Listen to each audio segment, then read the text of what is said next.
Hello everyone, welcome into this episode, or this video rather, of Matt Sports Talk. Now in this video, we are going to be going over the NAIA National Tournament with the updated RPI, ARC, and Massey ratings. So in terms of the teams that are on the bubble for the National Tournament, including quite a few in the Crossroads League 4, in fact, and I'm just going to be talking about the Crossroads League teams in this video. And now, I apologize ahead of time if I keep looking away from my camera on my iPhone frequently. I have my iPhone set up here in the living room, and I have to keep an eye on, or outside, I have to keep an eye on on the mail truck, and I don't know when that's going to be coming through, but I got to keep an eye on that. So if I frequently look away from my camera out to our front door, making sure that I don't miss that mail truck, that is why, and I apologize for that ahead of time. So without further ado, let's dive into the Massey ratings. And now the updated Massey ratings, this is one key emphasis on teams getting into the national tournament, in terms of, especially in terms of bubble teams. Obviously, the higher up you are ranked in the Massey, then the better likelihood in a way that you have getting into the national tournament. Now, of course, this isn't the only method that the selection committee uses to enter teams into the national tournament, but it's still pretty cool looking at this, just having a better idea of who will make the national tournament and who will not. So, starting first with just the Crossroads League schools, of course, Indiana Wesleyan, I mentioned them in my last video recapping the Crossroads League Tournament Championship. And the Wildcats, they're already in the national tournament. They won the regular season. They're 27-4 on the year, and they are 7th in the Massey rating, and their Massey rating number is 6.32. And then going down to Mount Vernon Nazarene, still 12th in the Massey. MVNU, their rating is 5.88, and they are 8th in terms of power, of hitting power. So that's obviously pretty amazing. The Wildcats are 4th in that category. So obviously, I think you could tell, during that Crossroads League Tournament Championship matchup this past Saturday, when the Wildcats and the Cougars, just how close all three sets were, and this definitely tells the story in terms of the Massey rating. So going down a little bit further, and this is what I really wanted to hone in on, down toward the bottom of the page. Now, the first team one of the teams that's on the bubble is the Knights of Marion. They finished 18-11, 9-9 in the conference. They were the 6th seed in the Crossroads League tournament, and I want to make sure that that was a car going down the street. I wanted to make sure that wasn't the mail that I had somehow missed.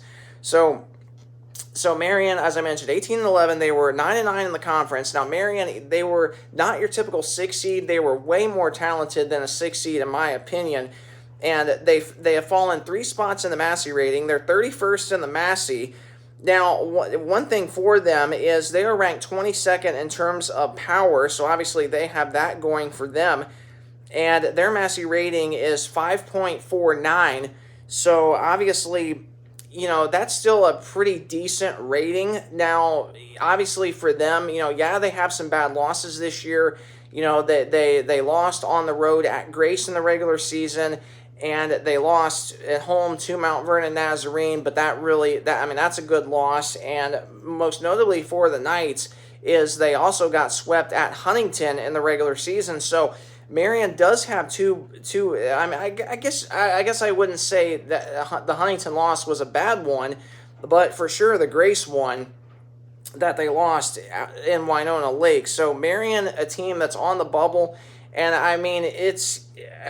I don't really know, obviously, they do have a talented roster. Of course, they have Chloe Cook, Corey Dryden, two of their best, best offensive leaders. Of course, you also have Emma Lyons, who was I believe she won a couple of awards this year for being the Crossroads League, I believe, libero. I know she's the libero, and I'm pretty sure she won a couple of awards this year. So, yeah, they have the talent, but, this is really going to be interesting. Now, again, as I mentioned before, a couple of videos ago, I think it was a couple of weeks ago when I had mentioned this, I think it was last week when I talked about the Marion Knights, was, you look at them, and obviously it's not that that they were a horrible 6 seed because they were a really good one. But not just that, but at one point this season, you had 7 out of the 8 Crossroads League schools either ranked inside the top 25 or receiving votes. And and again, the Crossroads League is just such a competitive conference that, and it's not just the Crossroads League that's super competitive. You have the GPAC is also super competitive, the Great Plains Athletic Conference. They have some really good teams in that conference, and they are so competitive every single year. And the GPAC, they also have Northwestern out of Iowa that's ranked in the top 5 nationally. They're actually ranked first in the new ARC ranking. They're ranked actually in the Massey. They're ranked 3rd in the Massey, and I believe 3rd in the country. I know they're ranked first in the ARC, and they're ranked in the top 5 in the RPI. So, so obviously for the Red Raiders out of Orange City, Iowa, they are just a powerhouse team, but that's just such a competitive conference. You have them and Concordia out in Nebraska, and Morningside, and Dordt, Briarcliff, and some of those other schools, Hastings. So, it's obviously, obviously it's not just the Crossroads League is competitive, but so many other ones are as well. Not just the Crossroads, but the GPAC that I just alluded to, and the River States Conference with IU Kokomo and Rio Grande and some of those teams, IU Southeast. They're competitive. The Mid-South with Campbellsville and Cumberlands and Cumberland, as well as Georgetown, Freed Hardman, Lindsey Wilson. Those. So really, I think the 3 most competitive conferences, and again, we've also seen super competitive conferences this year in the Cascade as well as the Frontier. So it's going to be interesting, that's for sure. And then looking down to Taylor, 20-11 on the year, and they are 32nd in the Massey rating. 5.48 is their number. So obviously, they're another team that's on the bubble now. They do have some excellent wins this year. They do have an upset home win against them, number 13 Mount Vernon, in 5 sets. So for Taylor, in my personal opinion, I think I would have Taylor in if it was me, that's for sure. And then Huntington right below them, 33rd. Huntington 24-8, 5.45 is their Massey rating. So now the one downside for Huntington is they are 48th in strength of schedule compared to Taylor, that's 26th, Marion, that's 34th, and Spring Arbor is 42nd in their strength of schedule. So obviously for Huntington, they're another bubble team, 24-8. They didn't really play anybody this year. So that's the one downside that they have going for them. But the one bright side is they do have an upset win over Taylor at home.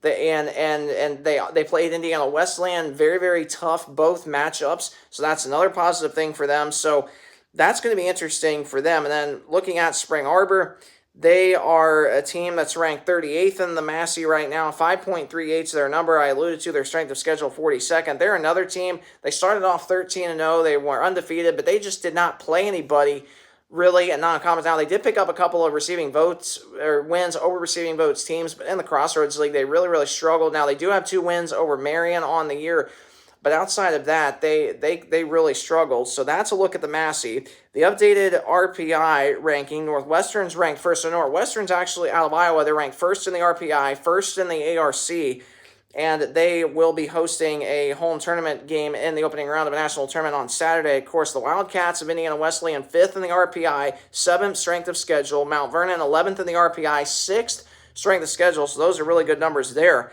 And then you get down to Taylor. They're ranked 26th in the RPI, 16th in strength of schedule. So those are really, really good numbers for Taylor based on the updated RPI. Huntington, 29th in the RPI. Their strength of schedule is 61st. So that's kind of a down thing for them.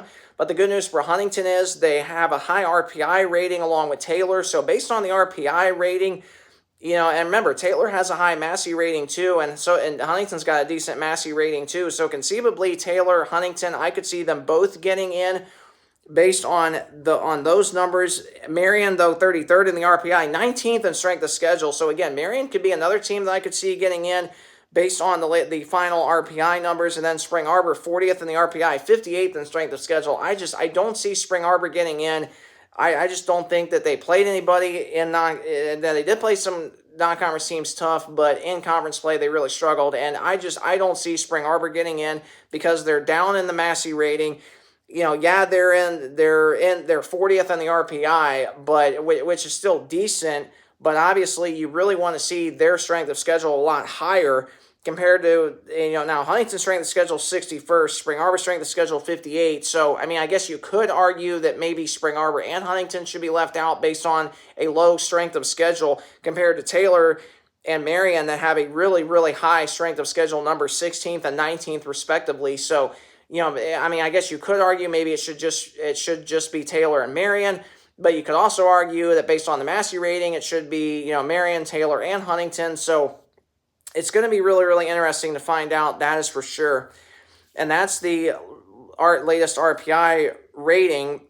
And now we're going to take our final thing that we're going to look at is the ARC ranking. Now, the ARC, this is something that is really, really helpful.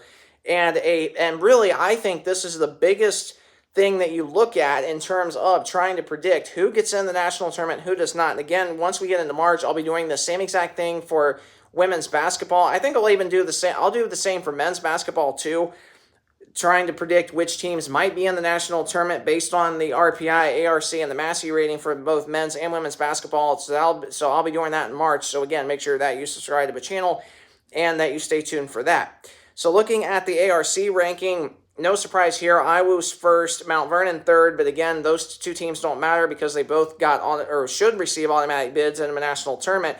Now, here's where it really gets interesting in the ARC. Taylor's 6th, Huntington is 8th, Marion is 9th, Spring Arbor is 10th. So now again, based on the ARC ranking, you could argue, well, you could argue that, well, those four teams, Taylor, Huntington, Marion, Spring Arbor, should all be in based on the high ARC ranking. That is true. But remember, what we just looked at with the RPI is that Huntington and Spring Arbor have a really, really low strength of schedule. They're in the 50s and 60s respectively compared to Taylor and Marion that are ranked in the mid to high teens in terms of strength of schedule. So based on strength of schedule and ARC rankings, I definitely would have Taylor and Marion getting in to a tournament. Again, you look at Taylor's roster, they have Ellie Fry, who has just been outstanding this year at the net. And outside of only, I believe, three or four games total, outside of that, she's had at least 10 plus kills every single game. So you have that consistency with her. You have Dea Vestal that has played really, really well for the Trojans at the net as well. And then Ruth Anderson came up with over 10 blocks just herself in the 5-set thriller against Indiana Wesleyan back on November 1st in a game that Taylor definitely should have won when they were up 14-11 in the 5th set. So obviously for Taylor, based on that, and then I mentioned Miriam with Chloe Cook and Corey Dryden. And again, so Marion and Taylor, they definitely have size, but so does Huntington. I mean, you look at Huntington, you got Maggie Holland, who has played really well this year, Lauren Ross, Trevin Terry, the libero Layla Meyer. So, Huntington does have a lot of talent. In fact, all these teams have talent. Of course, Spring Arbor, you got Kendall Ballenbacher, who now is the all-time leader in career kills for the Lady Cougars out of Michigan, surpassing a record that was last set from 2008 to 2011. So, obviously, all those teams have talent. Of course, not just Ballenbacher for Spring Arbor, but Kelsey Lilly's played really, really well this year at the front net. So, does Spring Arbor, does all four bubble teams have plenty of talent? Yes. But to me, based on these numbers, I definitely would have Taylor and Marion both in ahead of Huntington and Spring Arbor, especially based on the strength of schedule numbers for Taylor and Marion. I would say Huntington and Spring Arbor are both definitely on the bubble, and I don't know if they'll get in or not. Of course, we do have two teams that definitely stole a bid in other conferences. We had Rio Grande, that was a 4 seed, advanced to the title game against a ranked opponent and the number 1 seed in the River States Conference, IU Kokomo. IU Kokomo obviously went on to win that conference title 3-0. So the Red Storm got the second automatic bid, and they were, I believe, 23-11, I want to say. I think they were 26-11, 25-11, somewhere in there. And then, of course, Campbellsville out of the Mid-South, they were the 4 seed. They advanced to a title game and lost to the Cumberlands, who are ranked 10th in the country, 33-0, the only undefeated team left in the top 25 national polls. So, now the Tigers of Campbellsville, they definitely got the second automatic, so they took a bit away from somebody. They're 23-13. So you have take that into consideration, as well as some other conferences. You have some conferences, teams that were 15-13, other teams, they were 18-12, 18-13 receiving votes. I think it was Montana State Northern that was 18-12 receiving votes. I believe they're out of the Frontier Conference, the same conference as Providence out of Montana. That was the 1 seed in the Frontier Conference tournament. So there is way more on the line than just all these numbers. But to me, if I had to predict roughly 4.5 hours, a little under 4.5 hours now from the time I'm recording this till the selection show, if I had to guess which two teams would get in, it would be Taylor and Marion.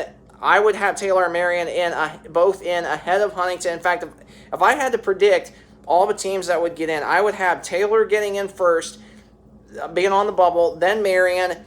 And then between Huntington and Spring Arbor, I would have Huntington getting in, and honestly, I would have Spring Arbor either being the very last team in as an at-large, or I would have Spring Arbor as one of the first 4 teams out, at least to me, based on the strength of schedule, the RPI, and the ARC ranking.